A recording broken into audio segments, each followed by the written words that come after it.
4.5 years ago, I started a software development company because I knew how to make software and I wanted to make money online. And I made like no money in the first year. And I spent a long time trying to figure it out. I eventually started to make some progress and managed to get the business into a couple six figures. And then I helped some other people, start their own online businesses as well, making their first couple grand and so forth. And so in this video, I wanted to help anybody who's interested in trying to do the same, plot a path that's going to be step by step that you could literally follow for the next 90 to 180 days just to get started, just to get something off the ground. Because I think most people don't understand how hard it is to start. And so that's really what I want to help you with. So when you're talking about the first 90 days, there's effectively three main steps that you're going to be looking at. And I should start by saying that like most people start to get really worried about how to do the advanced stuff and they haven't got the basics right. The first thing you need to figure out is basically what skill you want to sell. Basically, you want to think about where are you most competent, right? So where can you really deliver the most value? If it's design, if it's video editing, if it's scripting, if it's ghostwriting, if it's doing software development, there's a lot of different avenues there.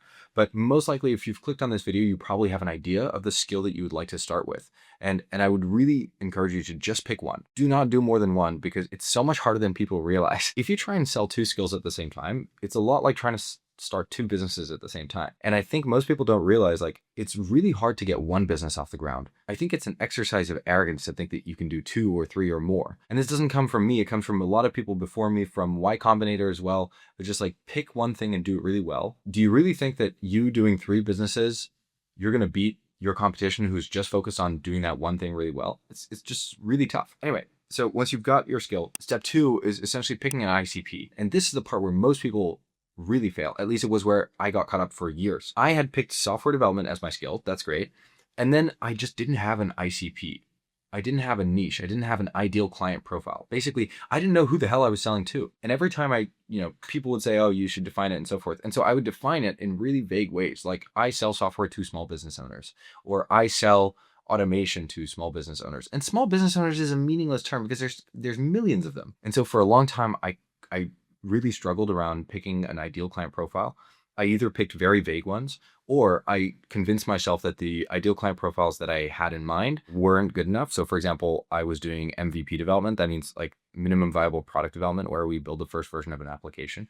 And I just told myself, oh, these startups have no money, it's never going to work. And I convinced myself the market was the problem and I didn't even try. So I was working my way out of the market before I even actually put effort into marketing. And then the third very common trap as well is picking some market that you know nothing about. So I also did this as well. I was like, okay, what's the best niche in the world for software development? Let me think of what types of industries don't have enough software and are older. For a couple months, I was just like trying to do outreach campaigns into construction, even though I don't know the first thing about it. I had no credibility with any of these people. I had no warm connections. Like it was me as a stranger going to other people who had completely different lives and I knew nothing about them. And so that also really didn't work. And so what I would encourage you to do is think about who can you help that you know or have some connection to. Okay. Like who have you worked with before? What problems have you solved? These kinds of questions about how can you think of the perfect ICP for you? There's not a perfect market or perfect niche. There's a perfect market for you, right? So from where you're coming from, your perfect market looks very different to my perfect market. And then the second bit is be specific, and I will give you 5 dimensions to look at. Okay. Number 1, gender.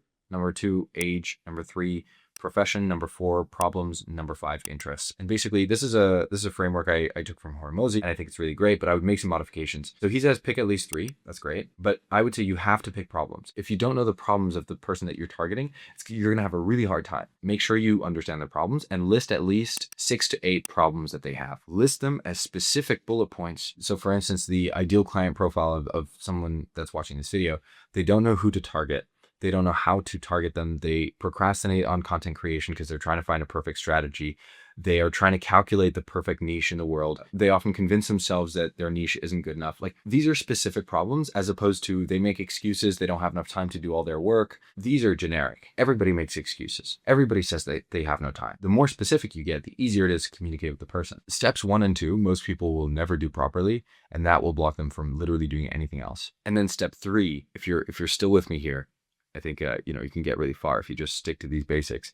It's just start marketing on one channel. And I would say start with content creation because it's the cheapest and most effective way to like get your early leads. Pick LinkedIn, Twitter or /X, Instagram if you want. YouTube can work as well. LinkedIn is a great place to be because you have a lot of purchasing power on the platform.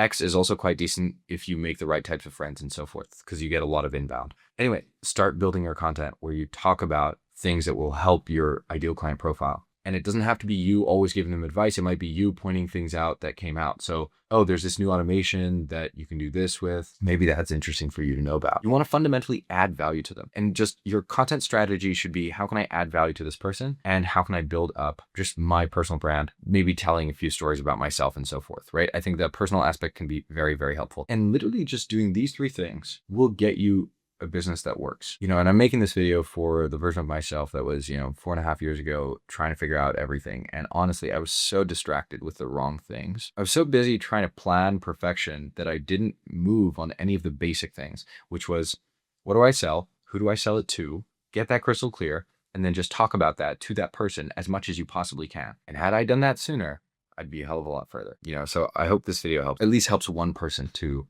move their business a little bit more in the right direction. Anyway, thank you so much for watching. If you have any other questions, please leave them down below. Appreciate you watching, and see you in the next one.